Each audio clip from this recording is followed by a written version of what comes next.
Sebelum proklamasi kemerdekaan Indonesia dikumandangkan, ada serangkaian peristiwa penting yang menyangkut perjalanan bangsa ini dan merubah sejarah bangsa Indonesia.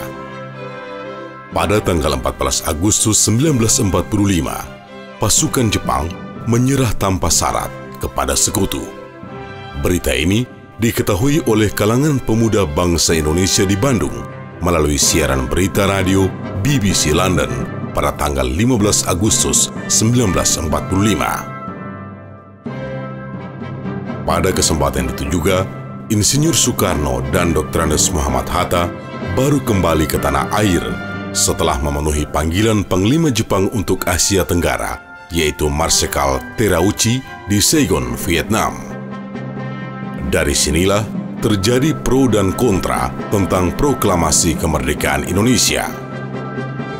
Golongan muda ingin cepat-cepat melaksanakan proklamasi kemerdekaan Indonesia karena menurut mereka hal ini merupakan hak dan masalah rakyat Indonesia sendiri tanpa bergantung pada negara atau bangsa yang lain. Sedangkan golongan tua menginginkan bahwa kemerdekaan Indonesia harus dilakukan secara terorganisir, misalnya dengan pernyataan bangsa lain, dengan melampirkan tanda tangan dan lain sebagainya.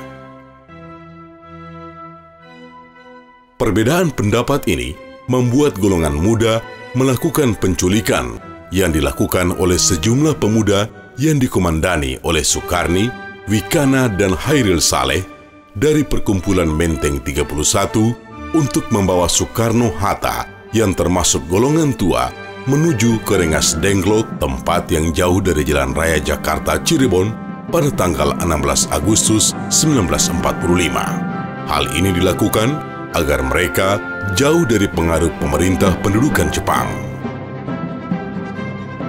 Sementara saat itu di Jakarta, terjadi pula perundingan yang sangat sengit antara Ahmad Subarjo yang mewakili golongan tua dan Wikana yang mewakili golongan muda. Dan akhirnya tercapai kesepakatan bahwa kemerdekaan Indonesia, proklamasi kemerdekaan Indonesia harus dilaksanakan di Jakarta. Soekarno dan Hatta pun dijemput di Rengas Dengklok untuk menuju rumah Laksamana Tadashi Maeda yang berada di daerah Menteng. Naskah proklamasi akhirnya dirumuskan oleh Insinyur Soekarno, Dr. Andes Muhammad Hatta, dan Ahmad Subarjo.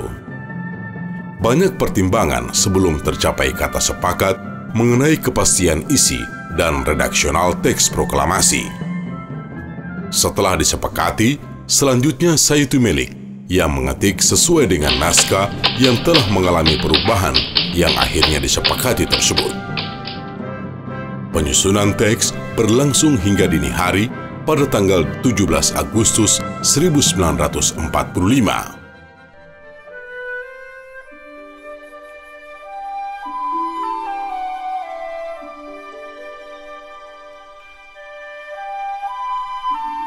Proklamasi. Kami, bangsa Indonesia, dengan ini menyatakan kemerdekaan Indonesia.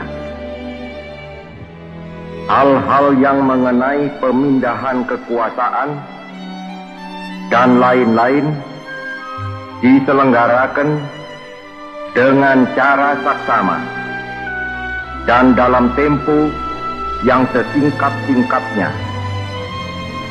Jakarta, 17 Agustus 1945,